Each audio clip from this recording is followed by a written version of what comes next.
من أهل الأرض، وفيه جمع من شيعتنا ومحبينا، وفيه مهمومون إلا وفرج الله همه، ولا مغمومون إلا وكشف الله غمه، ولا طالب حاجة إلا وقضى الله حاجته.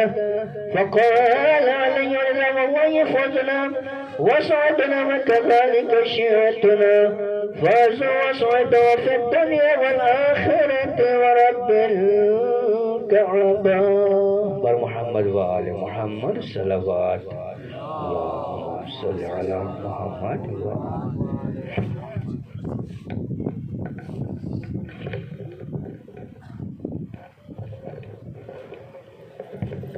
بر محمد وآل محمد صلوات.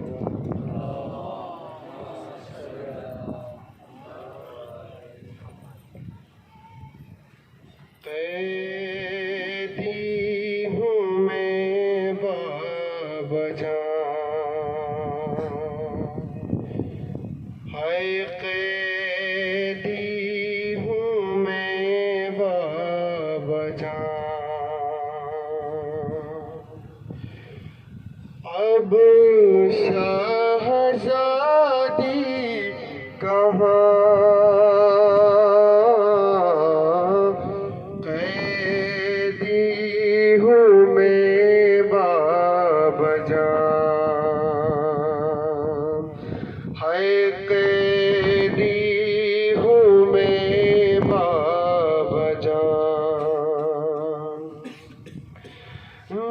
اپنا وہ گھر ہے نہ اپنا مدینہ، وہ باہ چچا کی تمہارا وہ سینہ، بولو خدا را تم ہو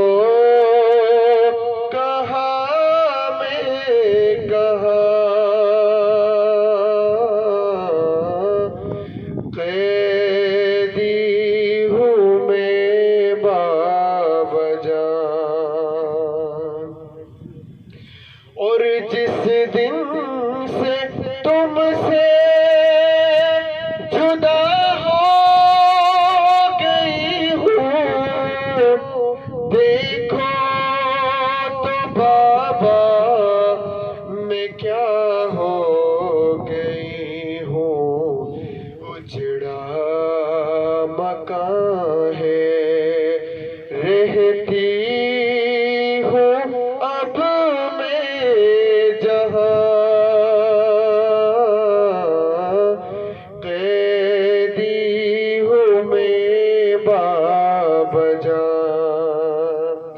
ہائے قیدی ہوں میں بابا جان، اور جیسے ہی نیزے پہ تم آئے بابا،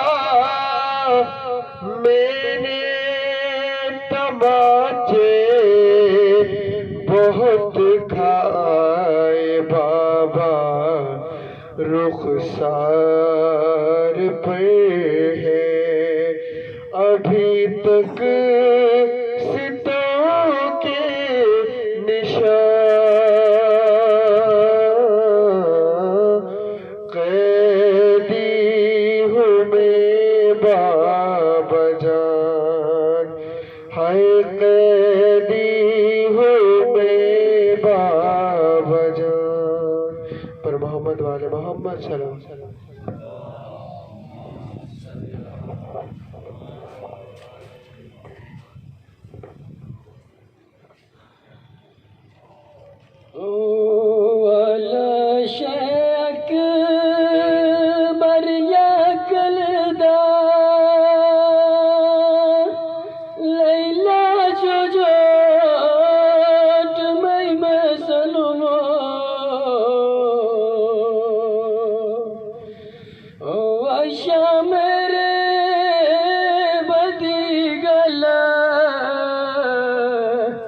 زیزی قربان علی اکبر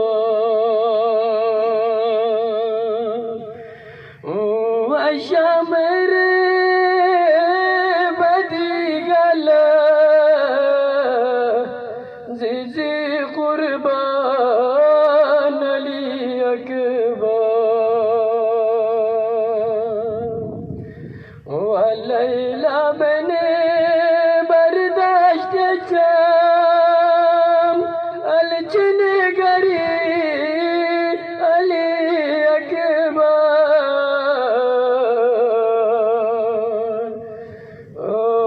مشکل دلا جوانی دا زیزی قربان علی اکبر اگر بخا گویا چیو شام نے لیلا مو ارمان دلو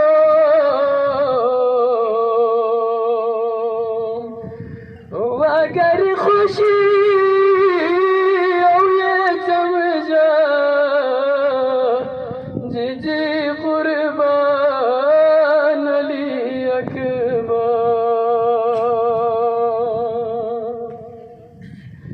وسنولو برچی یاس گویا سی صغرا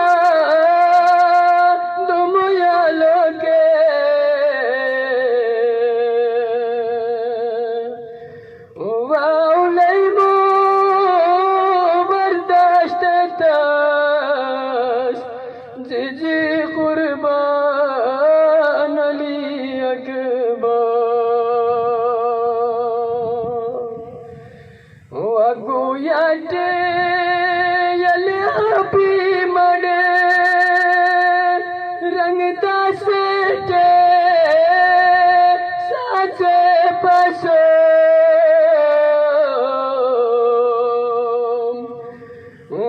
یلی چادر پی زیزی قربان علی اکبر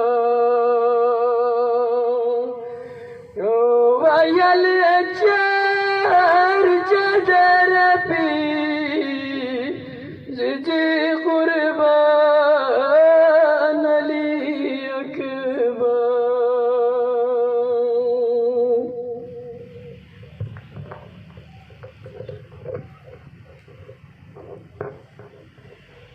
وتے بابا قربان تجھے تھیلا سے جو میں نوجوان وابس نیرا رتام بابا ہن باتو ہے میں نوجوان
قتل گارو مینو جوان وطامایو سپنائے گاس قتل گارو مینو جوان بر محمد وآل محمد صلوات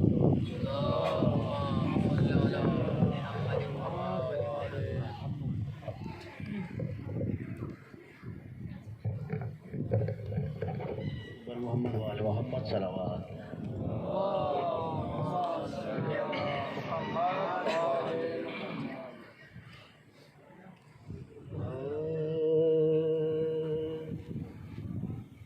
قبر اصغر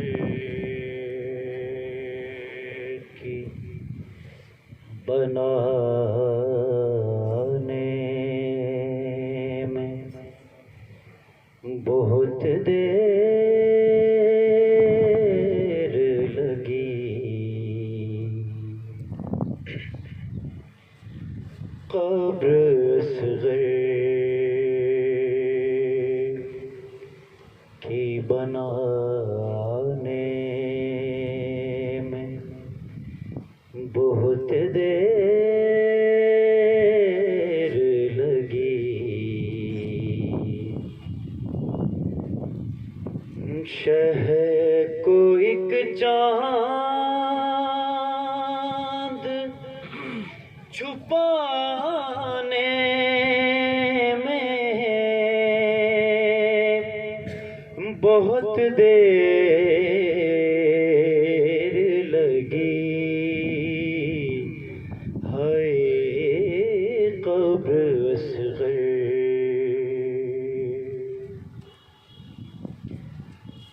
کچھ قدم دور ہے بازار سے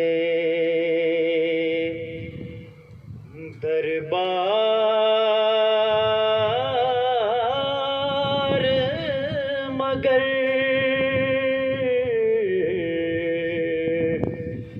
کچھ قدم دور ہے بازار سے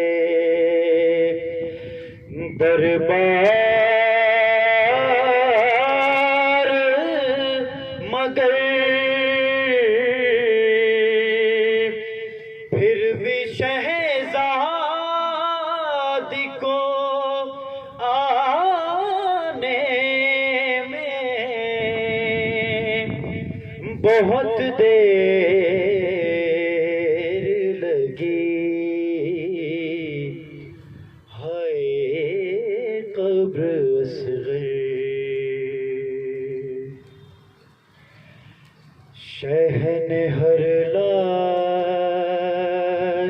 کو جلدی سے اٹھایا لیکن شہن ہر لاش کو جلدی سے اٹھایا لیکن لاش اکبر کی اٹھانے میں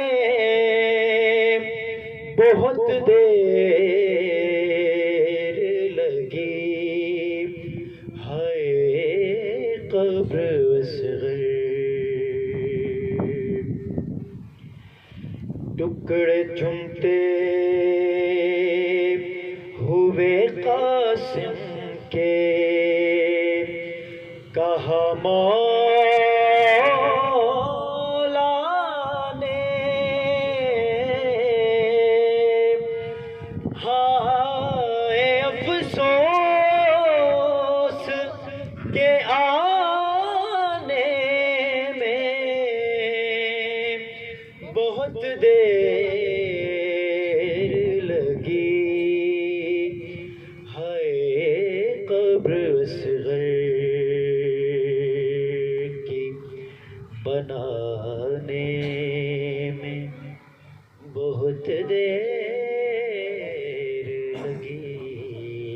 درود پڑھی محمد والے محمد پر۔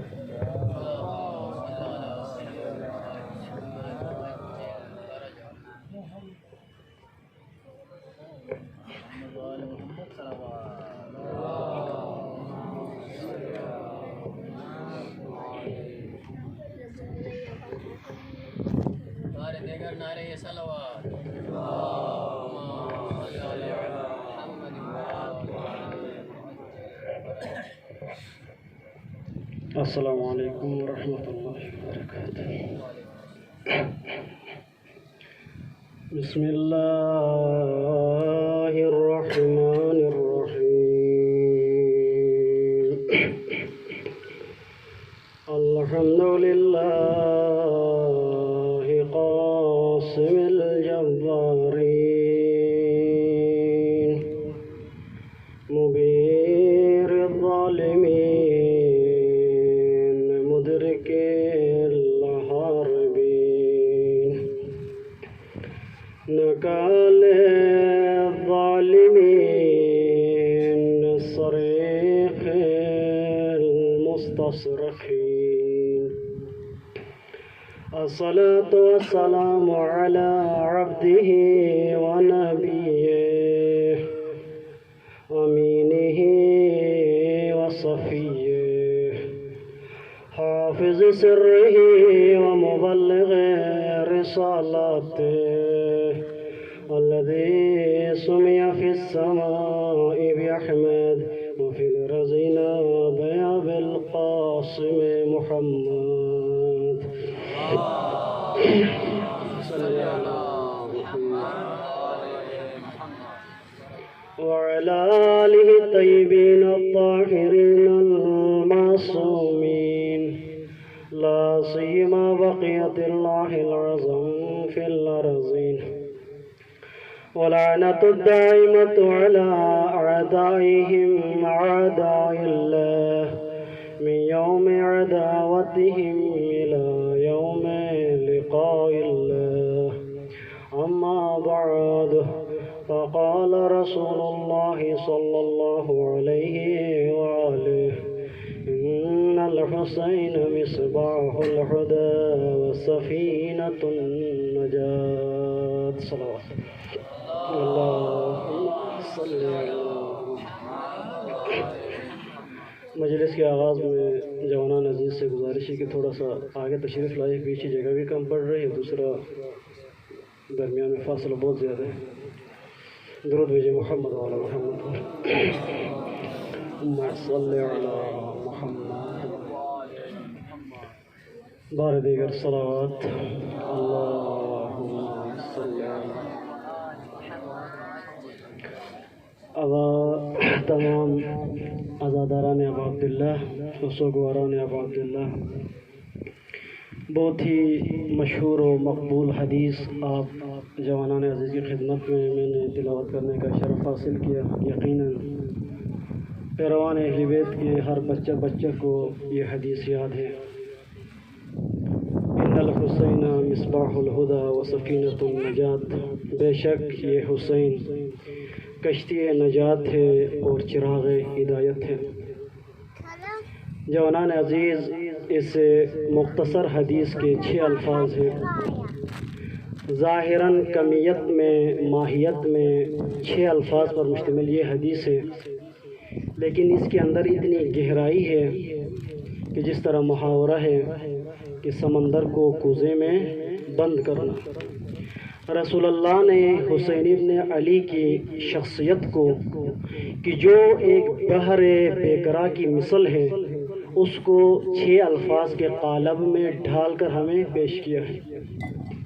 اتنی جامعیت ہے کہ 1400 سال سے علماء، فقہاء، حکماء، محققین اس حدیث کی وضاحت کرتے آئے ہیں، لیکن آج تک کوئی یہ دعویٰ نہیں کر سکا کہ میں اس حدیث کی تمام اسرار کو، تمام گہرائیوں کو سمجھ سکا ہوں۔ کسی نے آج تک دعویٰ نہیں کیا۔ توجہ کریں، یہ جو علم ہے ہم جو حاصل کرتے ہیں مدرسے میں جا کر، سکول میں جا کر، یونیورسٹی میں جا کر، سیمسٹر پہ سیمسٹر لگا کر، آہستہ آہستہ مشکل سے ہم علم حاصل کرتے ہیں۔ ہم سمجھتے ہیں کہ سب کا علم اسی طرح ہے، نا، رسول اللہ کا علم اس طرح نہیں ہے، رسول اللہ کو علم اس طرح ہماری طرح حاصل نہیں ہوا۔ رسول اللہ فرماتے ہیں انی اعطیت جوامع الکلم، اللہ تعالیٰ نے مجھے علم کو جامع حکمتوں کی صورت میں عطا کی ہے، کلمے جوامع کی صورت میں عطا کی ہے۔ جامع حکمتیں کیا ہے؟ یعنی مختصر، میں کہوں کہ نکات کی صورت میں، مختصر الفاظ کے اندر پورے علم کے سمندر بند کر کے رسول اللہ کو اللہ نے عطا کی۔ رسول اللہ کی علم کی کیفیت، جامعیت کیا تھی، اس کو سمجھنے کے لیے جس طرح یہ قانون ہے کہ استاد کے علم کو جانچنے کا ایک طریقہ اس کے شاگرد سے اندازہ لگا سکتے ہیں، استاد کیسا ہے اس کے شاگرد سے اندازہ لگتا ہے۔ رسول اللہ کی اس علم کی جامعیت کا اندازہ ہم رسول اللہ کے شاگرد خاص علی ابن ابی طالب علیہ السلام سے لگا۔ اللہم صلی علی محمد۔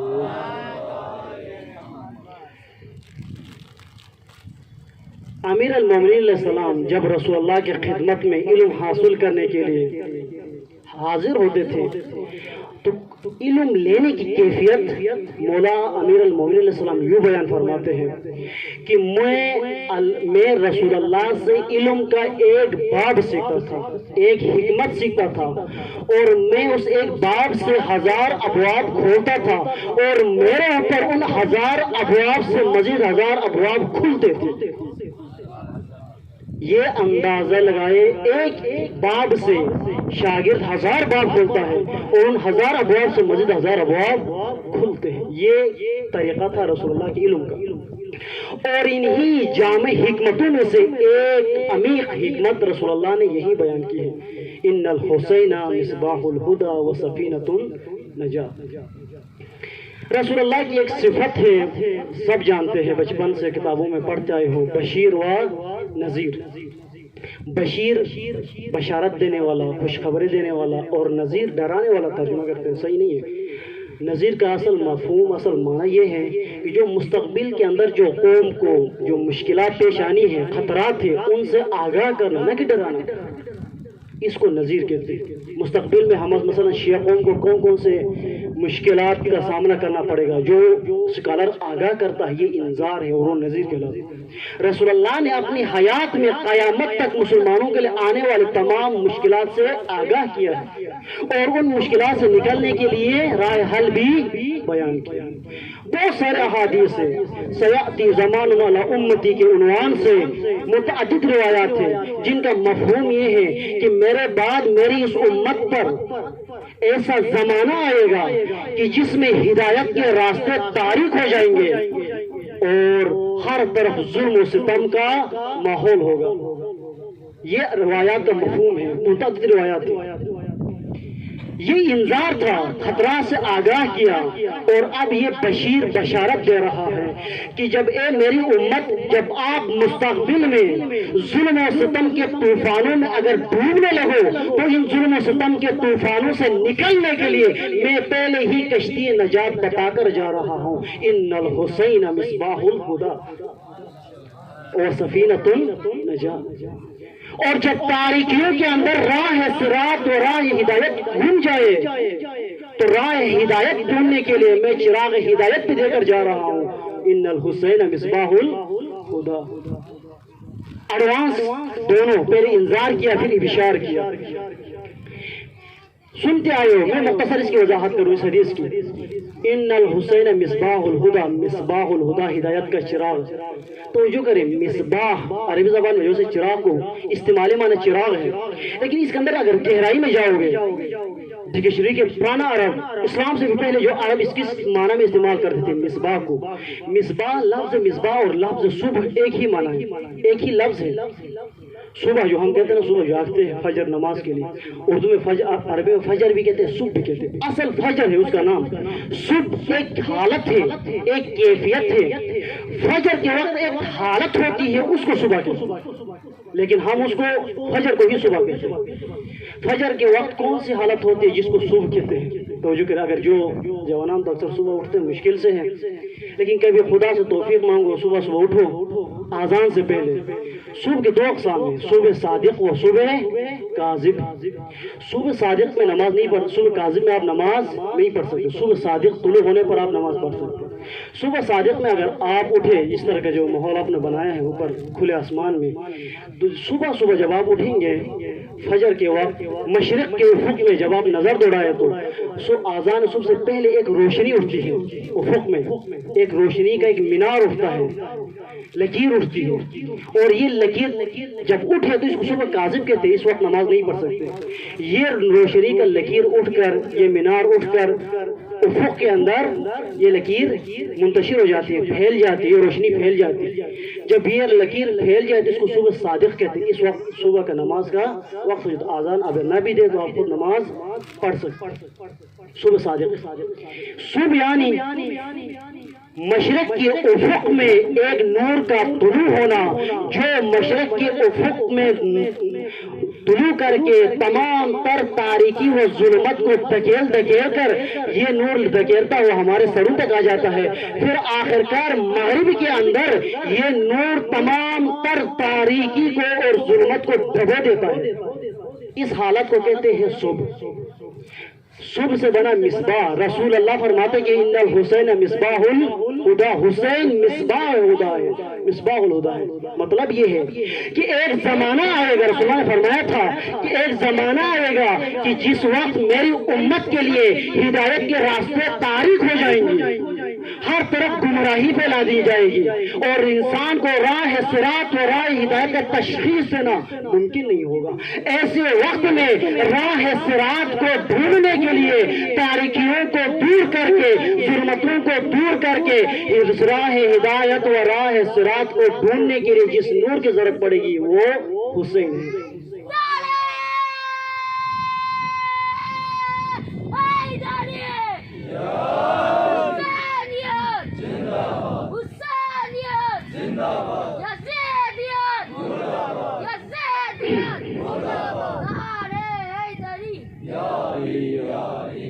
جزاک اللہ۔ اور فرمایا ان الحسین مصباح الہدا وسفینۃ النجات، حسین کشتی نجات ہے۔ پہلے آگاہ کیا، انذار کیا کہ اے میری امت، آپ کے اوپر ایک ایسا زمانہ آئے گا کہ جس وقت ہر طرف ظلم و ستم کا ماحول ہوگا، ہر طرف ظلم و ستم کا ماحول ہوگا۔ ظلم کے طوفانوں میں، ستم کے طوفانوں میں جب آپ ڈوبنے لگو تو آپ نجات کے لیے ادھر ادھر ہاتھ نہ مارنا، نجات کے لیے تنکوں کا سہارا نہ لینا، بلکہ نجات کے لیے میں کشتی بتا کر جا رہا ہوں، ان الحسین مصباح الہدا وسفینۃ النجات، کشتی میں بتا کے جا رہا ہوں۔ توجہ کرے، جب انسان ڈوبتا ہے سمندر، آپ تصور کریں انسان ڈوبے تو ایک اردو کا محاورہ ہے، ڈوبنے کو تنکے کا سہارا، ڈوبنے کو تینکے کا سہارا۔ ڈوبنے والے کو نجات کے لیے کشتی کی ضرورت ہوتی ہے، تینکوں کا جو بھی سہارا لے گا۔ تینکوں کا قانون یہ ہے کہ تینکے اپنے ساتھ جو سواری لیتا ہے اس کو بھی ڈبو دیتے ہیں۔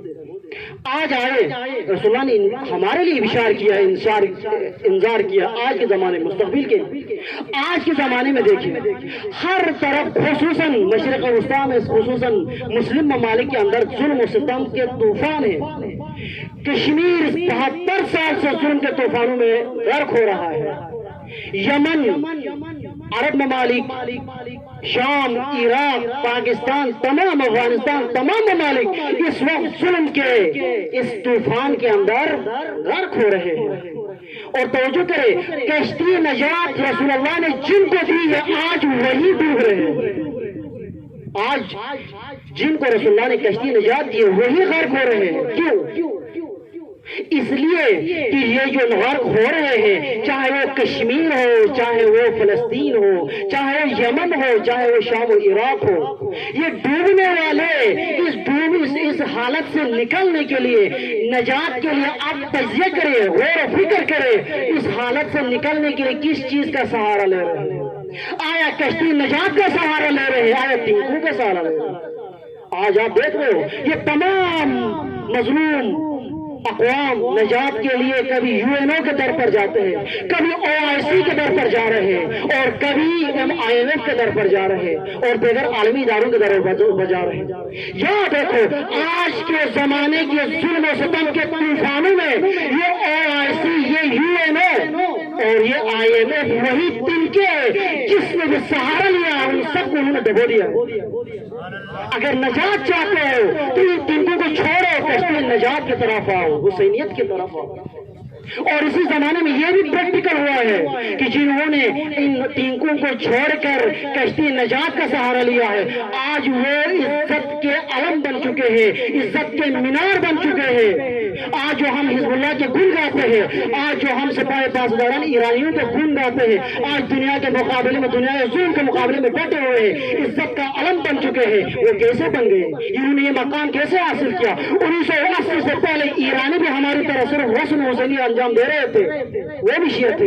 اس وقت یہ ان کی حالت نہیں تھی, یہ عزت کا علم نہیں بنے تھے. کیسے بنے اچانک سے یہ مقام انہوں نے کیسے حاصل کیا؟ توجہ کرے, 1980 سے پہلے ایرانی حسینیت کو رسم بنا چکے تھے, لیکن خمینی بت شکن نے آ کر انہیں رسم حسینی سے نکال کر رسم حسینی میں لے آیا. اور جو رسم حسینی میں آ جائے, جو حسینیت کو عملی کرے, حسینیت کو رسم نہ بنائے, حسینیت کو پریکٹیکل کرے, وہ حسینیت کی کشتی کے اندر سوار ہو کر عزت کے راستے طے کرتا. درود بھیجئے محمد علیہ محمد.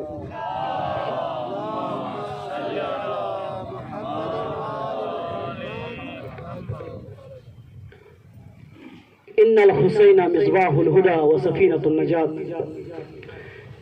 توجہ کرے, یہ جوانان اس لیے تھوڑا سا میں اسی انداز میں بات کروں تاکہ سمجھے, اور میرے لیے بھی آسانی ہے بیان, اور آپ سمجھنے والے لوگ. ظاہر ہے جب بزرگ ہو, عوام ہو, تو بہت مشکل ہوتا ہے سمجھانا. حسینیت اور یزیدیت آپ سنتے آئے ہو. حسینیت کیا ہے, یزیدیت کیا ہے؟ توجہ کرے. حسین ایک ہستی تھے, صحیح ہے, رسول اللہ کے فرزند, شہید ہو گئے, جنت میں چلے گئے. یزید ایک فاسق انسان تھا, معاویہ کا بیٹا, مر گیا, جہنم واصل ہوا. یہ حسین و یزید تھے. لیکن حسینیت یزیدیت کیا ہے؟ حسینیت یعنی حسین کا نظریہ, حسین کا آئیڈیالوجی, حسین کا طرز عمل. حسین شہید ہوئے ہیں لیکن حسینیت ختم نہیں ہوئی. یزید مرا ہے لیکن یزیدیت ختم نہیں ہوئی. کیونکہ یہ حسینیت اور یزیدیت ایسے دو حقائق ہیں جو کبھی ختم نہیں ہو سکتے. بقول اقبال, حقیقت ابدی ہے مقام شبیری, بدلتے رہتے ہیں انداز کوفی و شامی. حسینیت ایک حقیقت ابدی ہے, ابد تک رہے گا, ابد سے ہے اور ابد تک رہے گا. اور بقول اخبار ہی ستیز کار رہا ہے ازل سے تا مروز, شرار بولہبی سے چراغ مصطفی. یہ فرعون و موسیٰ کا جھگڑا, نمرود و ابراہیم کا جھگڑا, محمد اور ابو جہل کا جھگڑا, علی و معاویہ کا جھگڑا, اور حسین و یزید کا جھگڑا, یہ ازل سے ہے اور ابد تک رہے گا. یہ دو زندہ حقیقتیں ہیں.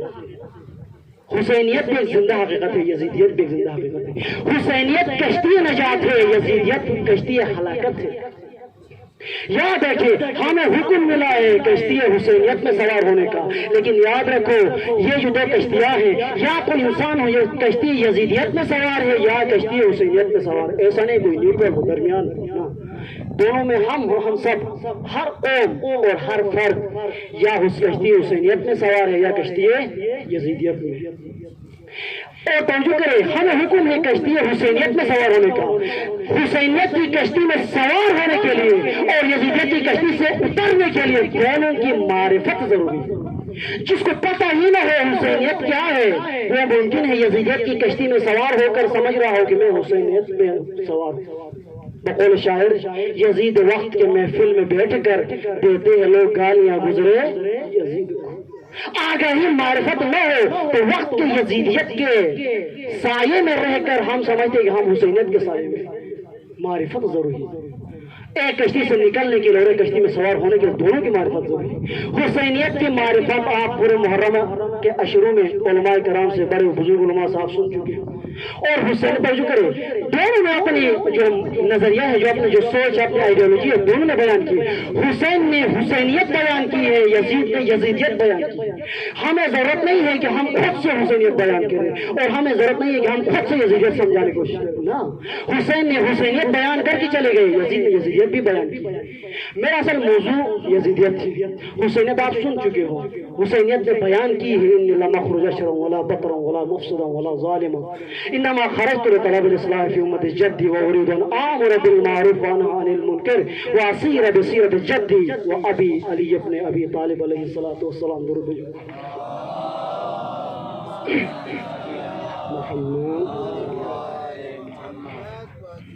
جو مقصود ہے میرا جو سمجھانے کا, چونکہ ماشاءاللہ سے حسینی جوان ہے اور حسینی جوانوں نے ان اشروں کے اندر حسینیت کو سمجھا ہو, لیکن یزیدیت کم بیان ہوتی ہے, حسینیت زیادہ بیان ہوتی ہے, یزیدیت کم بیان ہوتی ہے. یزیدیت ہے کیا آج کے زمانے میں؟ توجہ کریں, آج کے زمانے کی یزیدیت کو ہم کیسے پہچانیں؟ اس کی علامات کیا ہے, سمبل کیا ہے, اس کا پیرامیٹر کیا ہے, کیسے ہم سمجھیں آج کے زمانے میں یزیدیت کیا؟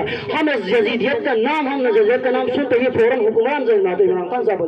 ایسی بات نہیں ہے, ہمیں فقط حکومت یاد آتی ہے, حکومت یزیدی ہے نا. یزیدیت اگر آپ سمجھو گے, ان کو حسینیت اور یزیدیت کو آپ سمجھیں گے تو پھر آپ کے لیے بہت سارے چہرے واضح ہو جائیں گے. یزیدیت توجہ کریں, یزید میں نے کہا کہ یزیدیت کو یزید نے خود بیان کیا. یزیدیت کسے کہتے ہیں؟ یزید کا ایک پورا کلام ہے, اگر آپ پڑھنا چاہیں تو جو مقاتل میں بھی ہے دوسرے ان میں بھی.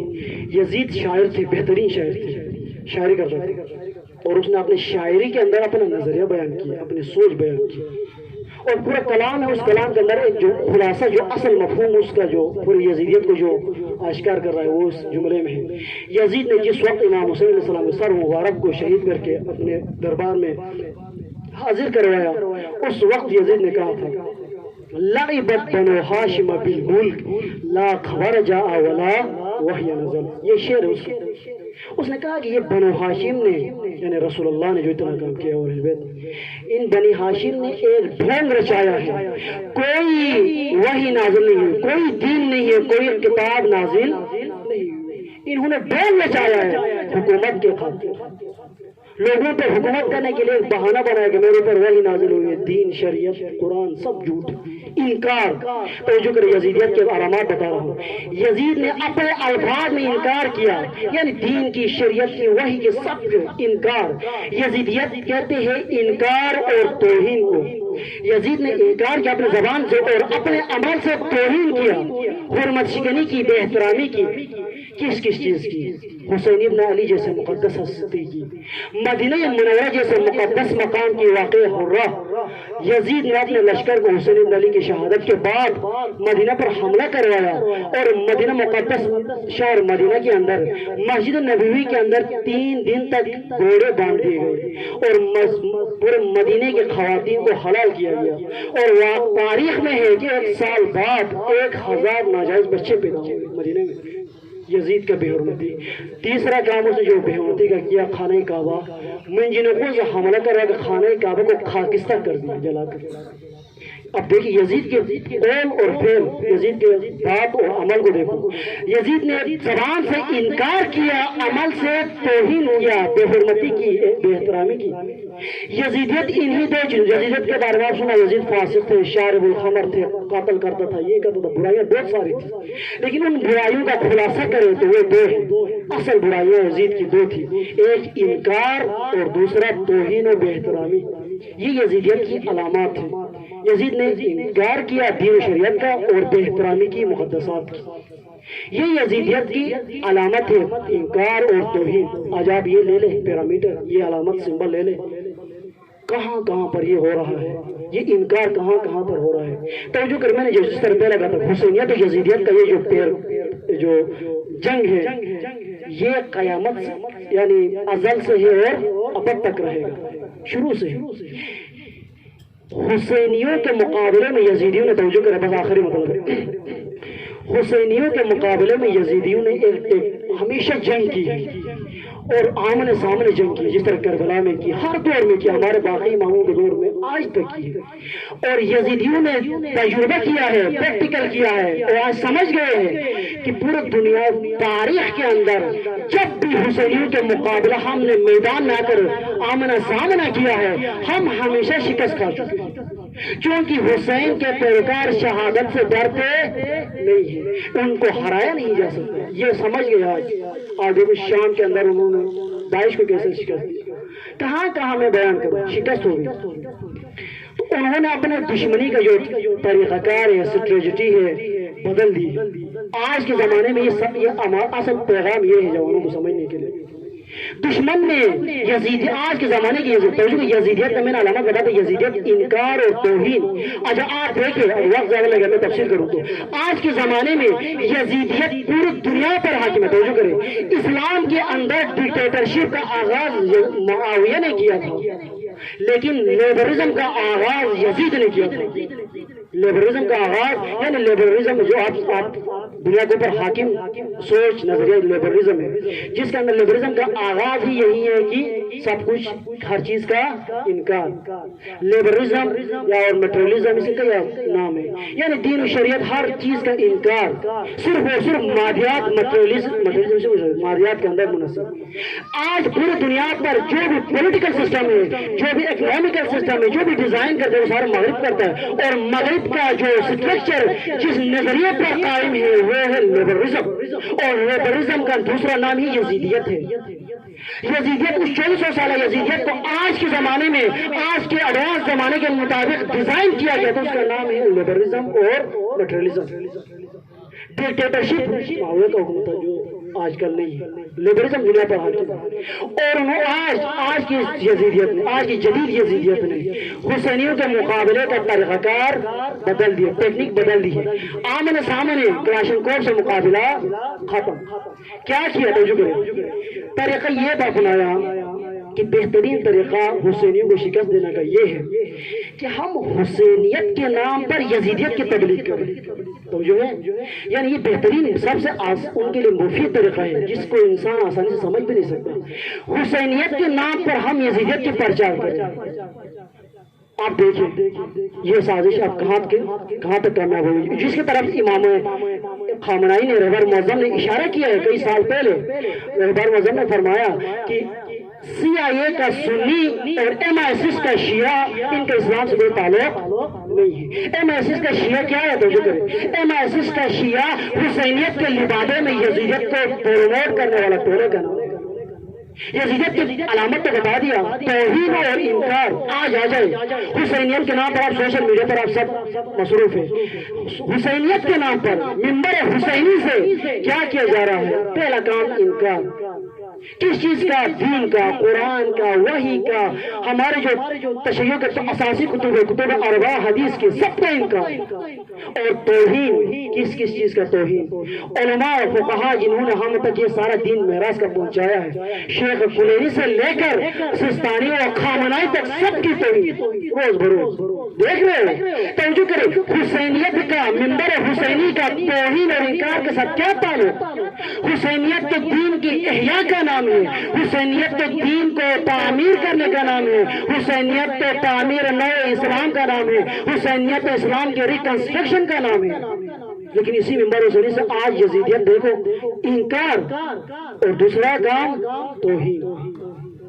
اور جو آج سمجھنے میں بہت کم افراد ہیں جنہوں نے آج کی اس چھپی ہوئی یزیدیت کو درک کیا ہے۔ رہبر معظم جیسے بابا صرف رہبروں نے آج سمجھایا، اور جوانوں کو ضرورت ہے جہاں پر بھی توہین اور انکار کی بو آ جائے تو سمجھ لینا کہ حسینیت کے لبادے میں یہ یزیدیت ہے، چاہے وہ کسی منبر سے ہو یا چاہے وہ کسی محراب سے ہو، دو ہر دو یہی یزیدیت کے چھپے ہوئے ٹولے ہیں، اور ان کے مقابلے میں خاموشی جرم ہے۔ توجہ کریں، جس طرح کل 61 ہجری کے اندر اس زمانے کی یزید اور یزیدیت پر خاموش رہنا جرم تھا، آج ہم قیامت تک بیٹھ کر ان لوگوں پر لعنت بھیجتے ہیں جنہوں نے اس زمانے کی یزیدیت کے مقابلے میں حسینیت کا ساتھ نہیں دیا۔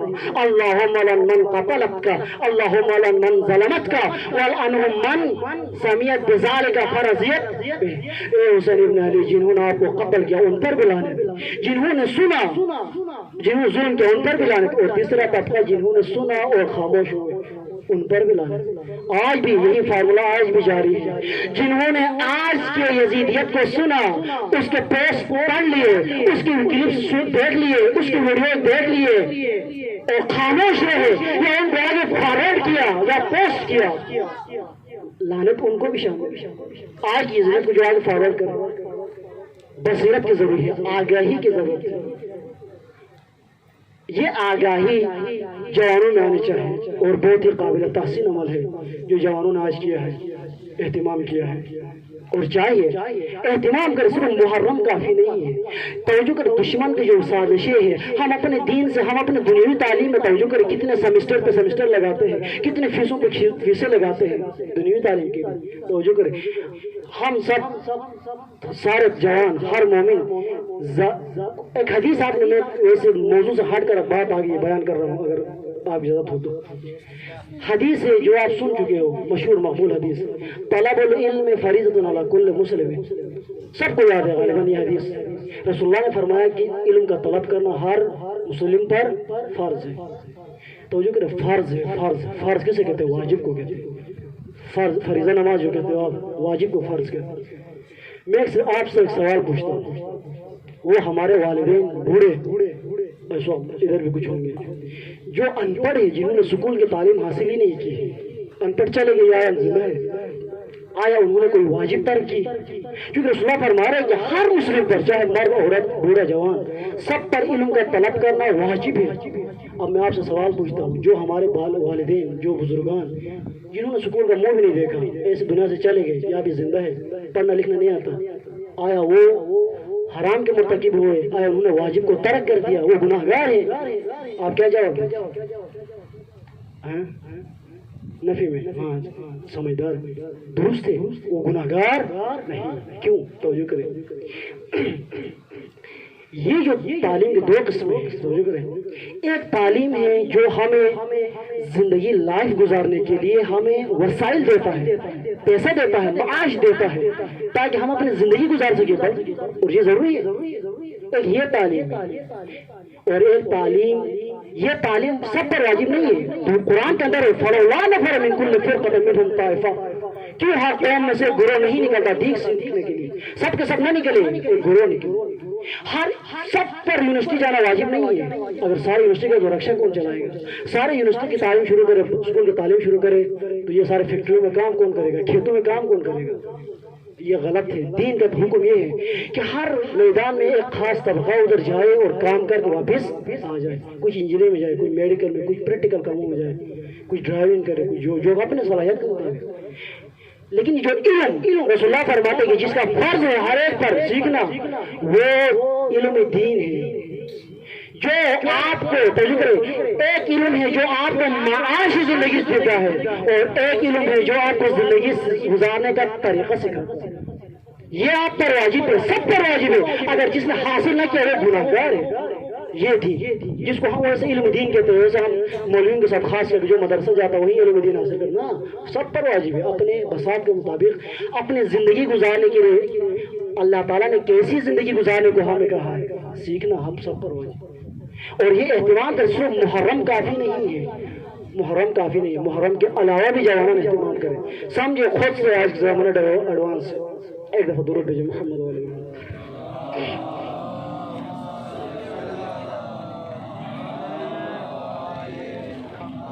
بس کافی وقت گزر گیا۔ جوانان عزیز، عزاداران ابا عبداللہ، حسین ابن علی نے اپنی قربانی دے کر جو کشتی نجات ہمارے لیے تشکیل دیا، اس کشتی کو بنانے میں بہت سی قربانیاں لگی۔ اس کشتی کو بنانے میں کربلا میں جوان علی اکبر کا خون استعمال ہوا ہے، تو وہیں پر 6 مہینے کے علی اصغر کا بھی خون استعمال ہوا۔ عزادارو، یہ حسینیت، اب اس کے پرچار کا ٹائم ہے، اس کو سمجھنے کا اور اس کو ابلاغ کا وقت ہے، اور حسینیت کا پرچار، حسینیت کی تبلیغ، یہ کار زینبی کہلاتی ہے۔ حسین نے یہ مکتب سازی کی کربلا کے اندر خون سے، اور زینب نے اس مکتب کی تبلیغ کی کوفہ و شام کے بازاروں میں۔ مقاتل میں لکھا گیا ہے کہ یہ قافلہ اسرا کا قافلہ جب کوفے کے دروازے کے قریب آ پہنچا، امام سجاد علیہ السلام کی حالت تغیر ہو گئی، تبدیل ہو گئی، رنگ بدل گئی، اور عجیب سی حالت آپ کے جسم مبارک پر طاری ہو گئی۔ پھوپھی زینب نے پوچھا بیٹا کیا ہوا؟ کربلا کے اندر بابا کے لاشے پر جو آپ کی ایسی حالت میں نے نہیں دیکھی تھی، کربلا میں چچا عباس کے لاشے پر جو آپ کی میں نے ایسی حالت نہیں دیکھی تھی، آج کوفے کے دروازے پر یہ آپ کی کیا حالت بنی؟ امام سجاد علیہ السلام فرماتے پھوپھی ہم کوفہ پہنچنے والے ہیں، اور کوفے میں منادی کرایا گیا ہے اے کوفہ والو اپنے گھروں سے باہر آ جاؤ، آج باغیوں کا قافلہ آنے والا ہے، تماشا دیکھنے کے لیے باہر آ جاؤ۔ پھوپھی زینب سارے نامحرم جمع ہو گئے ہوں گے، اور میں اپنے بہنوں کو اور پھوپھیوں کو بے مقلا و چادر ان ظالموں کے درمیان سے کیسے گزاروں؟ عزاداروں، بظاہر بی بی زینب دلاسا دے رہی تھی امام سجاد علیہ السلام کو، لیکن خود اندر سے بہت پریشان تھی، اور ہونا بھی چاہیے۔ آپ کو پتہ ہے بی بی زینب اسی کوفہ میں ایک زمانے میں شہزادی ہوا کرتی تھی، کوفے کی شہزادی ہوا کرتی تھی۔ مولا علی کے دور خلافت میں بی بی زینب اسی کوفہ کی شہزادی تھی، لیکن حالات دیکھو آج زینب اسی کوفہ کے اندر قیدی بن کر آئی ہوئی ہے۔ بہت دشوار ہے شہزادی کو قیدی بن کر آنا۔ عزاداروں، جب کوفے کے اندر داخل کیا جاتا ہے، کوفے کی گلیوں سے گزارا جاتا ہے، ادھر ابن مرجانہ نے حکم دیا کہ قافلہ کو روکا جائے تاکہ ہم اپنے دربار کو سجائے، اور دوسرا مقصد میرا یہ ہے کہ کوفہ والے جی بھر کر اولاد آل رسول کو دیکھا کرے۔ عزاداروں، بہت مشکل وقت ہے۔ بی بی زینب جب کوفہ کے ان بازاروں سے، ان چوراہوں سے گزر رہی تھی، انہیں ایک منظر یاد آیا جو بی بی کو بہت ستا رہی تھی۔ وہ منظر کیا تھا؟ وہ منظر بابا کے دور خلافت کا تھا، جس وقت مولا امیر المومنین علیہ السلام نے اپنے دارالحکومت کو، دارالخلافہ کو مدینہ سے کوفہ منتقل کیا۔ بیٹا حسن کو حکم دیا بیٹا جا کر مدینے سے اپنی بیٹیوں، اپنی بہنوں کو لے کر آؤ، لیکن حسن یاد رکھنا کہ رات کی تاریکی میں کوفہ کے اندر داخل کرنا، چونکہ علی کی غیرت برداشت نہیں کر سکتی کہ علی کی بیٹیوں پر نامحرم کا نگاہ پڑے۔ یہاں سے مجھے یہ منظر بھی یاد آتا ہے جب رات کی تاریکی میں بی بی زہرا کا جنازہ لے کر جا رہے تھے مولا حسن اور مولا امیر المومنین علیہ السلام، گھر سے باہر جا رہے تھے رات کی تاریکی کے دوران، پیچھے قدموں کی آہٹ محسوس ہوئی۔ امیر علیہ السلام نے فرمایا بیٹا حسن جا کے دیکھو کون آ رہا ہے، ہم نے تو منع کیا تھا، کسی کو نہیں آنا تھا، لیکن کون آ رہا ہے؟ مولا حسن جا کے دیکھتے ہیں کہ چھوٹی سی بچی زینب آ رہی ہے ماں کے پیچھے پیچھے، آگر فرماتے ہیں بابا جان بہن زینب آ رہی ہے ماں کے جنازے کے پیچھے پیچھے۔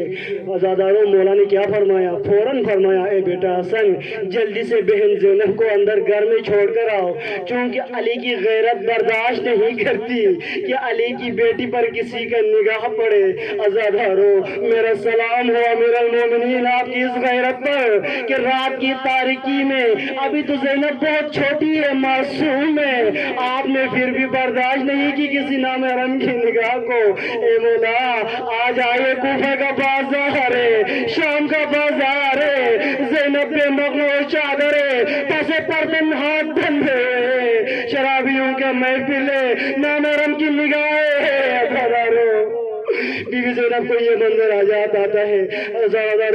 جب امام حسن علیہ السلام بی بی ام کلثوم اور بی بی زینب کو لے کر کوفے کے دروازے پر آتے ہیں، مولا علیہ السلام خود بیٹیوں کو لانے کے لیے کوفے کے دروازے پر جاتے ہیں، کوفے کے دروازے پر استقبال کے لیے جاتے ہیں اور بیٹیوں کو لے کر محملوں میں سوال کر کے رات کی تاریکی میں کوفے کی گلیوں سے گزارتے ہوئے گھر لاتے ہیں۔ لیکن راستے میں توجہ کریں، راستے میں جب بازار آتے تھے، چوراہے آتے تھے، مولا علی علیہ السلام بی بی زینب کو بتا رہے ہوتے تھے کہ بیٹی زینب یاد رکھو، اس بازار کا نام یہ ہے، اس چوراہے کا نام یہ ہے، اس سڑک کا نام یہ ہے۔ بی بی زینب پوچھتی ہے بابا جان مجھے یہ کیوں بتا رہے ہو؟ یہ تو بیٹوں کو بتایا جاتا ہے، میں آپ کی بیٹی ہوں، مجھے یہ شاہراہوں کے بارے میں مجھے کیوں بتا رہے ہو؟ آزادارو، اس وقت بی بی زینب کو سمجھ نہیں آیا کہ مولا کیوں بتا رہے تھے، لیکن آج جب قیدی بن کر ان گلیوں سے گزر رہی تھی، نامحرم کی نگاہیں جب پڑ رہی تھی، اب بابا کی وہ نصیحتیں یاد آ گئی کہ بابا کیوں بتا رہے تھے۔ عزادارو، یہی منظر ہے، کوفے کے مین بازار کے اندر جمع ہو جاتے ہیں، انتظار کرایا جاتا ہے۔ عزادارو، جب کوفیوں کو پتہ چلتا ہے کہ یہ باغیوں کا قافلہ نہیں بلکہ آل رسول کا قافلہ ہے، عزادارو یہ منافق کوفی رونے لگتے ہیں، فریادیں کرتے ہیں۔ عزادارو، بی بی زینب جب ان منافقین کو روتے ہوئے دیکھتی ہے، غصے میں آ کر فرماتی ہے یا اہل الکوفہ، اے کوفہ کے غدارو، اے کوفہ کے خیانتکارو، آیا ہم پر رو رہے ہو، ہمیں بلا کر کربلا کے میدان میں ہمارے جوانوں کو شہید کروا کر آج ہم ہی پر رو رہے ہو، تم پر شرم آنی چاہیے، آپ کو شرم آنی چاہیے۔ عزادارو، بی بی کا یہ طولانی خطبہ جاری تھا، وہاں ایک بوڑھا نابینا شخص آ جاتا ہے جو مولا علی کا صحابی تھا۔ جنگ صفین میں آپ کا ایک آنکھ ضائع ہو چکا تھا، جنگ نہروان کے اندر آپ کا دوسرا بھی آنکھ ضائع ہو گیا۔ یہ شخص مولا علی کے پاس گئے، فرمایا بولا مجھے دعا کرو، میرے آنکھوں کو آپ بصارت عطا کرو، شفا عطا کرو۔ اس وقت مولا نے فرمایا تھا یہ شخص یہ آپ کے لیے بہتر نہیں ہے، آپ کے حق میں بہتر نہیں ہے۔ یہ سمجھ گئے کہ اس کے اندر ضرور کوئی حکمت ہے۔ یہ 20 سال مولا علی کی اس حکمت کے انتظار کرتا رہا۔ آج کوفے کے بازار میں شور و غل سن کر کوفے کے بازار میں آتا ہے، آ کر لوگوں کو پچھاڑتے ہوئے آگے بڑھتا ہے اور آواز جب سنتا ہے تو یہ اپنے ساتھ قریب کھڑے شخص کو ملا کر کہتا ہے اے شخص مجھے بتاؤ، آج 20 سال بعد کوفے کے بازار کے اندر آیا علی کا بیٹا حسین خلیفہ بن کر خطبے تو نہیں دے رہا ہے، میں 20 سال بعد علی کی آواز میں خطبے سن رہا ہوں۔ عزادارو، یہ شخص کہتا ہے اے بوڑھے خدا کا شکر ادا کرو آپ کی آنکھیں سالم نہیں ہے، یہ جو منظر میں دیکھ رہا ہوں کاش اگر آپ دیکھتے اے بوڑھے شخص، ایک نابینا شخص آج حسین بن علی خلیفہ بن کر نہیں آئے بلکہ علی کی بیٹی زینب قیدی بن کر آئی ہے۔ بے سروں میں مخمہ و چادر، عزادارو بے مخمہ و چادر کوفہ کے پیارے بازار میں خطبے دے رہی ہے۔